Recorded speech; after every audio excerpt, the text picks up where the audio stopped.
What is going on, guys? It's the Mad Dragon. It's a Monday, which of course means we're taking a look at the world rankings to see what shifted up due to those games in the Quilter Nations Series on the weekend. We're going to take a look at your guys' predictions along with my own. How well did we guess the world of rugby? Go over the matches, go over some thoughts on the games that we saw and what have you, and of course, we've got some red card talk. We had it last week with Ty Burn, and I'm sure I upset a lot of people, so let's do it again. Let's discuss my own opinions on the red card situation with Ludiaga this time. A lot to go over in that one. So let's start out with the world rankings. Right, South Africa going up that 0.86, a win over France in France with that 14-man second half.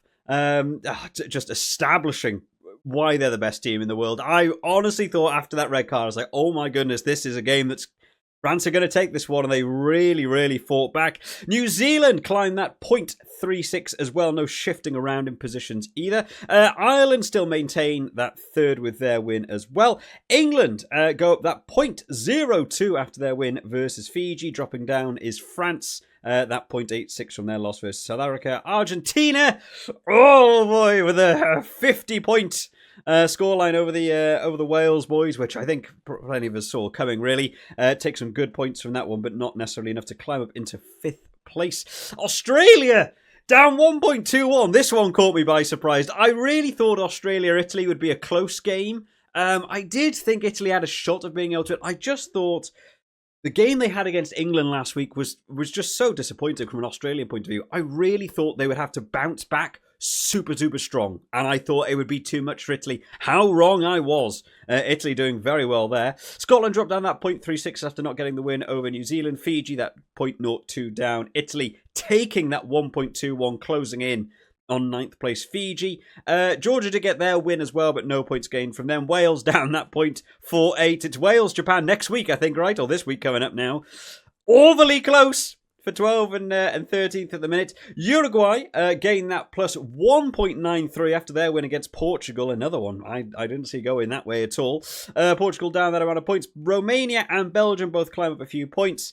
Canada down 0.35. Namibia down 0.58. And Czechia climbing up 1.31. Mexico down 0.93. Didn't even know these games were going on. Colombia winning that game apparently. Climb up some places. Croatia down that 1.31 as well. Still going. Israel also down 1.44. Who beat Israel? Andorra! I don't know how you watch these games on television, but I would love to be able to see some Andorran rugby. Sounds great to me. So in terms of you're swapping around in the tables, then it's certainly further down the leaderboard. You'll see the big swaps. No jumping around in that top 10. But what some big games to go over today. So let's jump straight into it, right? Georgia versus the USA. I can see a couple of red points here, by the way. A couple of people got every single game correct. Well done to you if you got every single game correct. There was a couple that certainly tripped me up this weekend. Georgia taking this one then by 13 points over the USA. I went for 37. I was confident in Georgia for this one. I did have a look, I think, shortly after half-time, and USA were in the lead. And it took me by, so I really thought Georgia would stamp that one out. 13's a decent scoreline by the end of it, but yeah, I had a lot of confidence in Georgia for that one. Where did we want to be then? Lower down on the Georgia list. A lot of people getting the 0.5. Tully, the worst, and Tazig, all of you guys getting the exact bang-on point, so taking that three-way split. Anyone go for the USA? Only a small handful of people. Gobi, Big Wolf, and Grobler also go there. The Beast went for a draw. What a call. What a call that would have been. Had that one come in for you. Ireland versus Japan then. Ireland taking this one by 31. I went slightly too much. I actually thought I said 35, but I looked back at it on Super Rafters and I put 41 for whatever reason. But they took it by 31 eventually. I assume a lot of people will have gone for Ireland. This one, some people were, wow, Big Brain went really high out there for a big Ireland win.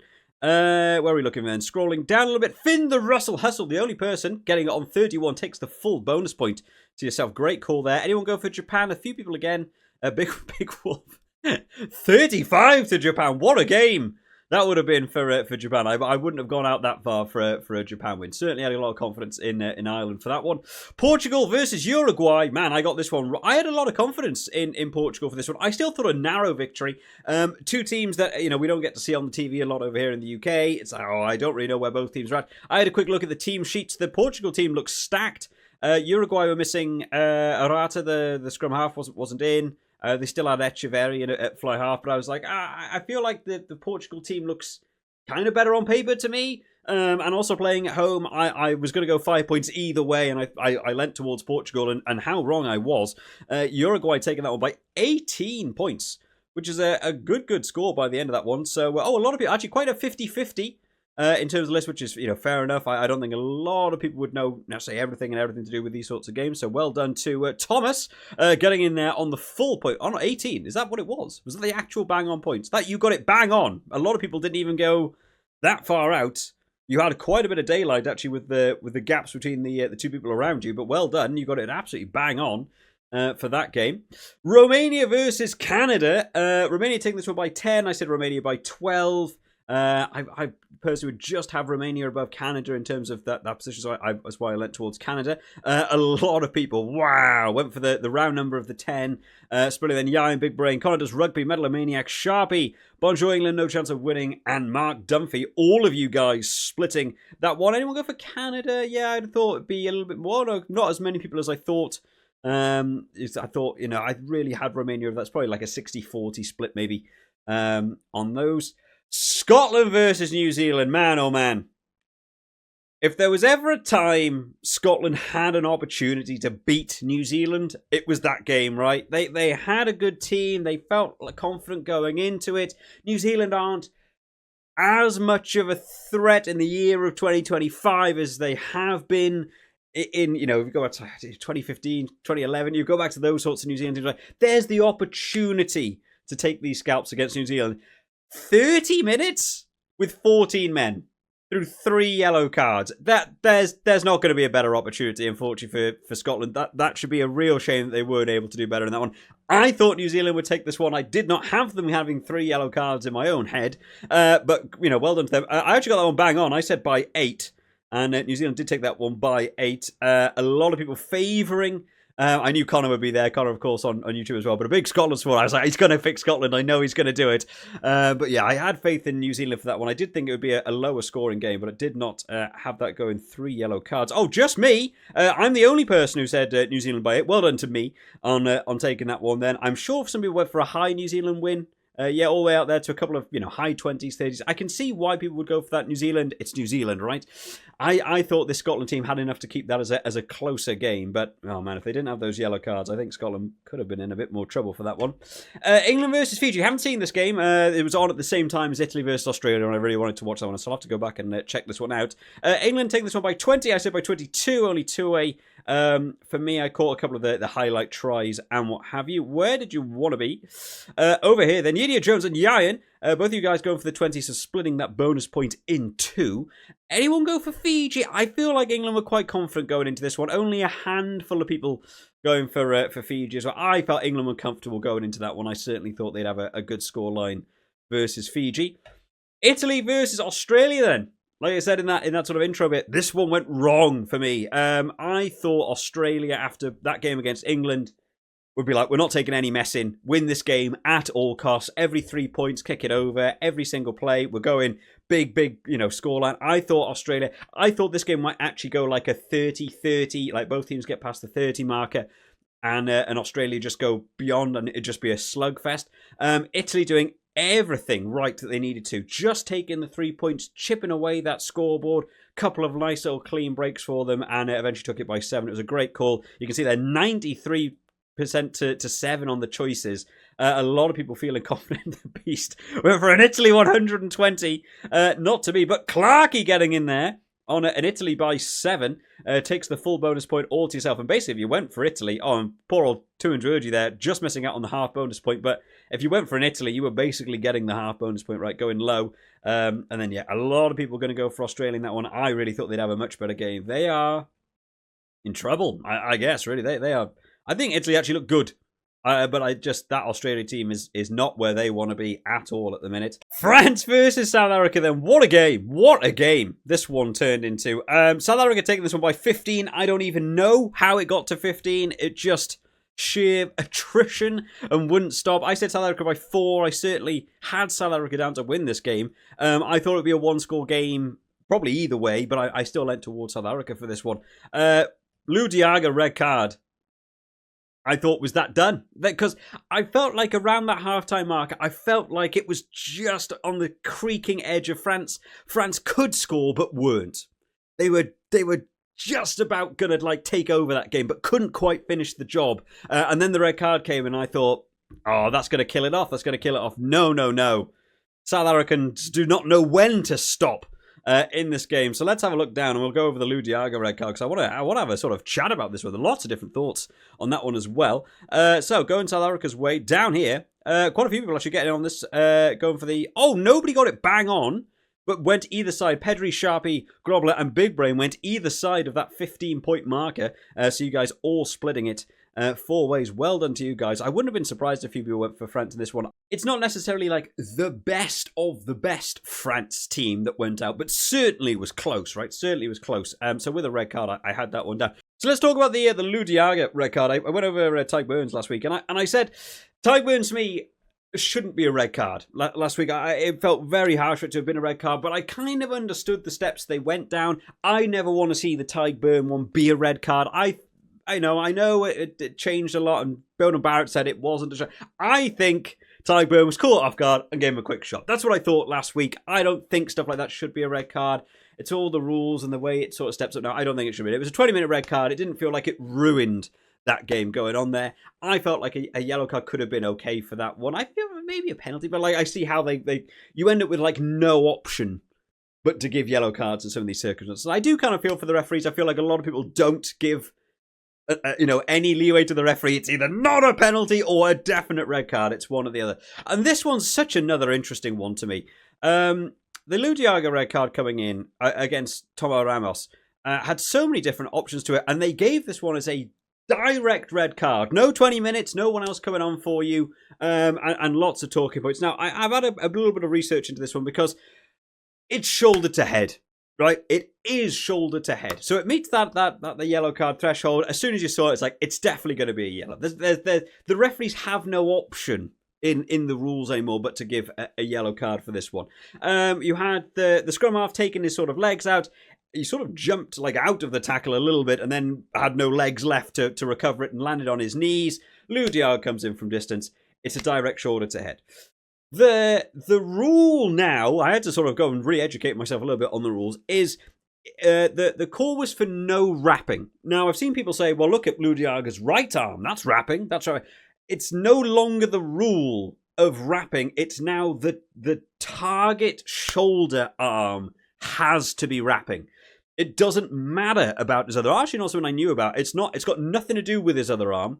It is the contact shoulder and what that arm is doing. Now, I would agree with the referees on this one. I don't think that left arm is wrapping. I have no idea why international rugby players don't wrap the arm. I don't believe Ludiaga was going for a shoulder to head contact here. I don't believe it. Similar to like last week when I talked about the Tiger, I think this one has more reason to just, you can say this is a red card than the Tiger one. I don't think the Tiger one should be a red card, right? I don't think it should have been. This one I can see how they get there, and you go, yeah, I can see how that is a red card, and can see why it's hard to defend this sort of deal, right? I don't know why Ludiaga hasn't wrapped his arm. I do think Ludiaga has looked away from Ramos. I think he's gone for such a massive collision, second tackler in. He's turned his head away from him, and he's led him with the shoulder. I don't know why you wouldn't wrap. It makes no sense. You can have the same shot, the same impact, and just stick your left arm out as you're doing it. Almost like a bit of a clothesline. You can still get away with that. I don't know why international rugby players don't. They do tuck the arm in a lot. If anything, I feel like I've played rugby. I've had this done against me. I don't think I've ever done this to someone. Mainly because I think I would hurt myself trying to do that rather than wrap your arm. You just lead in with a loose shoulder. How do you dislocate a shoulder easier, than something like that? I wouldn't do that because it doesn't make sense to me. I don't know why international rugby players do. He's certainly gone in with a tucked arm. It's certainly an illegal offence because it's hit the shoulder, right? So you got an immediate yellow card. Nothing you can do, right? They then went on to talk about the mitigation rules and that different stuff. Now, to me, I certainly think it should be taken into consideration. Ramos is literally on his knees. It's my own opinion. I'm not a world referee. I'm not involved with any of that. So I can be wrong, and that's fine. I honestly think that should be taken into consideration. I agree. It is an illegal tackle. It's an illegal shot.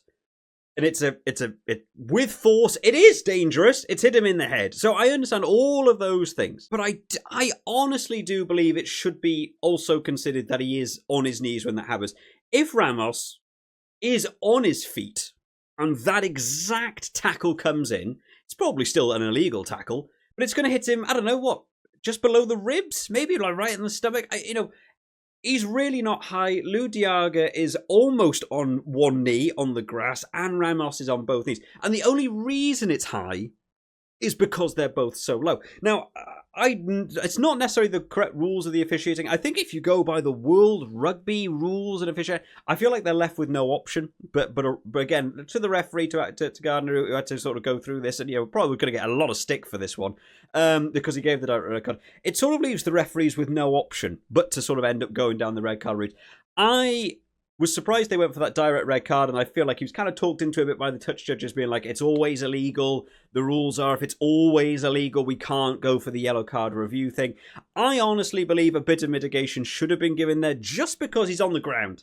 He's on the ground. And I remember talking maybe about 18 months, 2 years ago, when we started seeing more and more cards for the high shot contact, right? And at the time, there was a lot going on in World Rugby where the ball carrier would collect the ball, and rather than running upright with the ball in your hands and taking the collision and getting hit in the head, the ball carriers were basically, bending at the hips and charging head first. And people were, in a similar position to Ludiaga there and taking the contact in, and their shoulder made contact with the head, and they were getting sent off and getting yellow carded. And I remember saying at that point, I feel like there should almost be another level of criteria for, did the ball carrier put themselves in harm's way as like another level of mitigation for these things? Because I do think the Ramos one is slightly different because there was already another tackle. Ramos hasn't put himself in that position on purpose. He got tackled by someone else and he sort of managed to get out the tackle. He's dropped to his knees. It's all terrible timing, and the illegal tackle's coming. It's head to shoulder, right? So I don't blame Ramos for that. But I do think they could maybe look at a world mitigation. I'm very interested to know what will happen with this one. I still think he'll probably end up facing a ban. I haven't seen anything about it yet because it was given as the direct red card, and World Rugby will kind of not want to back out on this one after the Tyke Burn one. So I can see it being there. I can see how they've come to a red card. It's classed as an act of thuggery. And it's like, but then you have like Ben Thomas in the Wales-Argentina game. We haven't got onto that yet. Literally attempting to kick a bloke in the face. Now that to me is an act of thuggery. And he missed with the boot. He didn't make contact, right? So that to me is an act of thuggery. This for me is a stupid tackle position. It's just stick your arm out. Don't do the shoulder charge. I think it's an illegal tackle, and you've gone with an immense amount of force. It's a physical game. It's South Africa versus France, and it just so happens that Ramos was just in a very awkward position when that contact's made. I don't think Ludiaga's looking at him when that comes in. I feel like that might have been a very, very good option for the 20-minute red card because it would have met the yellow card threshold no matter what. I don't think they can get away with that. And I think that could have gone for a bunker review, and they got a 20-minute red card. It's a strong action. It's an illegal action. It's also got an element of an incorrect timing rugby incident. And I honestly believe there should be a level of mitigation on that, maybe because Ramos is on his knees. And the only thing I sort of take away from it is, how do you discern this now? Going forwards, if any ball carrier had the ball and as a tackle was coming in, if you just drop to your knees out of nowhere and get hit in the head, is that player getting sent off every time? Or would they then change it and be like, actually, well, you dropped to your knees, you were lowering. I don't know. I think there's a lot of up and ups.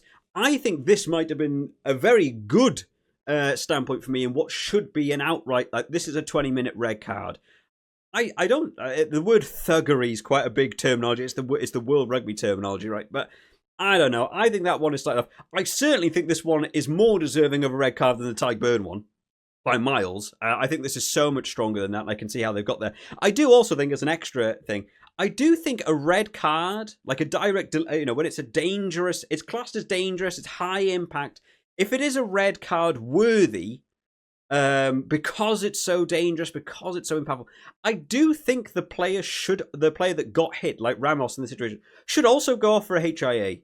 They talk a lot about the head contact and the protocols and all that. I don't know how you can have a high degree of danger, massive impact, direct to the head. It's a definite red card, and yet it doesn't flag up the player's gum shield and things. I think by definition, a red card should also mean a HIA for the player to make sure they're okay. Ramos looked okay after it. He's still slotting kicks and he was still running fine. Good for him.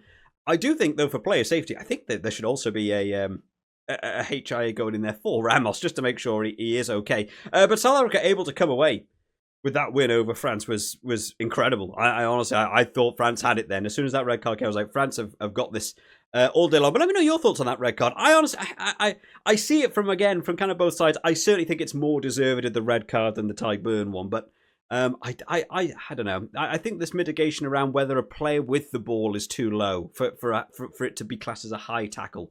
I don't know. I feel like there should maybe be a little bit more talked about in that. Final game then. Argentina, Wales. Oh boy. I said Argentina by 16. I was too reserved. They eventually took it by 24, crossed that 50-point threshold over there. Wales still getting the 4 tries, which, much better to see from a Wales attack standpoint. The defence still looking loose. Some fundamental flaws in the Wales game plan. From someone who's got to know a lot about the Argentina rugby team over the last few years from doing the channel, they've got a lot of very good high ball players, like getting into the air. Wales kicking loads directly to them. Don't do that.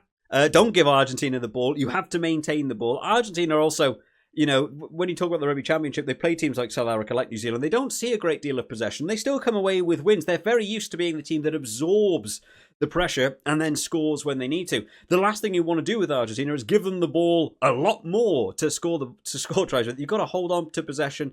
And the times Wales did hold on to possession looked better, got over for tries, multi-phase build-up, got over the line. Very, very good. When you see the attack, it looked much better from a Wales standpoint from the last 2 years. But that Argentina team, some soft tries given, but also some very well-worked tries given. They're a very, very good side, Argentina. I don't think they get enough credit, Argentina, for how good they actually are. And it's probably because they're in the Rugby Championship, where you look at New Zealand, you look at South Africa, they sort of end up being 3rd or 4th in the Rugby Championship, and you go, well, that's not very good. They are a very good team, and I don't think they get enough credit for actually how good Argentina are. Let's have a look down then. Where did people go? So, yeah, a lot of people going for Argentina. No massive surprise there. All the way down to the bottom of them is AD Safa HD comes in alongside Christopher 113. Both of you guys go for the 24 for Argentina, taking those full points. Actually, not that many people getting a half point from that game. Argentina maybe beating a lot of people's expectations in that one. Like I said, Ben Thomas trying to kick Matera in the face. And that one, I believe, I'm over here as a Wales supporter, right? I fully believe he went for a shot on Matera with his foot. I fully believe that. He looked back, saw where he was, and took a kick and missed. And he got very, very lucky. I think that should be classed as an act of thuggery. And he made contact. I'd be there all day long, be like, that's a red card. That's a red. You can't just throw your boot out and try and kick someone in the face, whether they're holding you down or not. Happens in every rugby game ever. Someone will pin you down and not let you get back up for the next ruck. It's part of the game. It is technically like illegal, but it happens in every game, right? You can't kick your foot out and do that. And poor old Jack Morgan. Think he's done. Dislocated shoulder. Going to be a big blow for Wales as well. Right, I've rambled on for a long time. Let's get on to the rounds then. How do we get on? Tuandwerji, whose name's still going to trip me up, but does so well in these, I'm going to have to say it a lot more often. 9 from 9, Ali 15, and Elward, all of you guys getting the 9 from 9, sorry.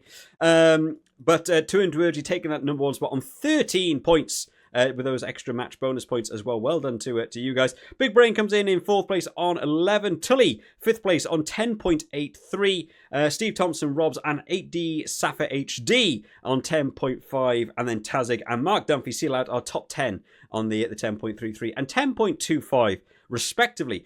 Quite a few people getting 10. I ended up on 9.5. That Australia... Oh, Portugal as well. I forgot about Portugal. Yeah, they tripped me up. Portugal not beating Uruguay. I certainly thought...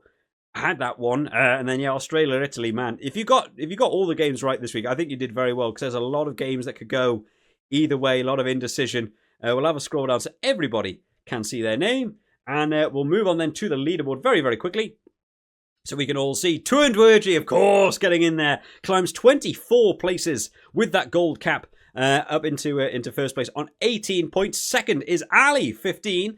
Climbs 27 places on 17 points. Only that 1 point behind. Big Brain up 14 places, up on 16 point. Mark Dunphy up 2 places on 15.75. Rob up 11 places on 15.5. Brimdaddy up 1. Also on 15.5. Exaquias also on 15.5, up 3. Stephen Thompson climbs 24, up into 8th place on 15.5. And then sealing out our 15.5 is Martin, but dropping down 6, but still in the top 10. Well done, Martin, on the 15.5. And then finishing out our, well, joint top 10. Oh, in fact, I'm in there as well. I'll be arrogant and add me into it. Bowie up 20. Alouard up 47. Huge jump. And then Mad Dragon down 8 because, not doing a particularly good round for me, but still holding out joint top 10, technically, in that 15 points. I'm still just within reach. I can sort of scramble in. Teleclimb 22, Walrad, hopefully I pronounced that correct, up 19. A few people dropping down a couple of places. Inia Jones down at 11. Villa Farrell, always big competitor, down 19, but still on that 13.5. Safra HD is a name we've said a couple times today, up that 35 places, up into 26th. Some big droppers. Oh, Bistrolian Bear down 32 places from second last week into 34th. Not your week this week, Bristolian Bear. Gobies up 20. David Wakefield up 8. Johnny down 39. Bonjour England, no chance of winning, up 13. Finley Russell Hustler, even though we've got the bang on point, down 11 still. Josh climbs 15. Connor does Rugby up 12. Geomore Rugby down 18 places, the worst. Down 10, that's unfortunate. Mrs. Dragon, the wife, she wasn't playing this week. She's very, very busy. We're still moving out, so she's not actually got involved with it this week. So down 50 places, not her fault. Ben, MMX, and M. Henderson dropping down 43 places.